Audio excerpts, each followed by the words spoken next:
আল্লাহ তো চান আমরা যেন বেশি বেশি নেক কাজ করি, তাহলে আমাদের জন্য গুনাহের কাজকে এত সহজ করে দিলেন কেন? দেখুন, আল্লাহ রাব্বুল আলামিন আমাদেরকে নেকের পথে আসার আহ্বান করেছেন।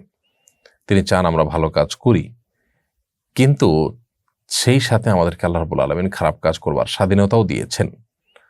এটা এক ধরনের পরীক্ষার মতো।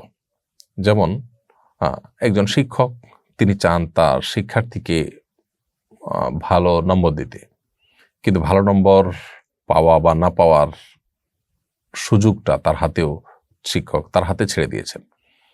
তো আল্লাহ সুবহানাহু ওয়া তাআলা চাইলে অনেক কিছু করতে পারেন, কিন্তু আল্লাহ রাব্বুল আলামিন বান্দার যে স্বাধীনতা দিয়েছেন, সে স্বাধীনতার ভিত্তিতেই তাকে এত মর্যাদা দিবেন, যে স্বাধীনতাকে ব্যবহার করে তিনি যদি ভালো কিছু করেন তাহলে তিনি জান্নাত পাবেন।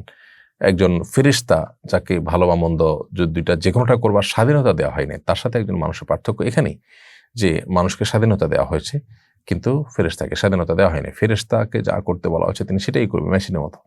তিনি চাইলেও আল্লাহর অবাধ্য হতে পারবেন না। লা ইয়াসুনাল্লাহু মা আমারাহুম ওয়া ইয়াফআলুনা মা ইউমারুন। তারা আল্লাহর নির্দেশের বাইরে কিছু করতে পারেন না। আল্লাহ যা নির্দেশ করেন তাই তারা করেন।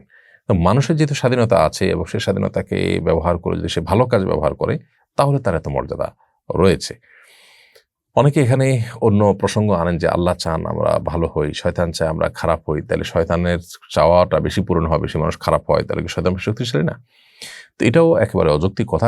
তার কারণ হলো যে আসলে আল্লাহ এবং শয়তান, আল্লাহ এই দুইয়ের মধ্যে কোনো তুলনা চলে না, এবং এখানে চাওয়ার ভিতরে কোনো কম্পিটিশনও নেই। আল্লাহর চাওয়াটা এক অর্থে আর শয়তানের চাওয়াটা আরেক অর্থে। শয়তানটা চ্যালেঞ্জে করেছে, সে চারটা চ্যালেঞ্জের ব্যাপার। আল্লাহ সুবহানাহু ওয়া তাআলা সেটা না।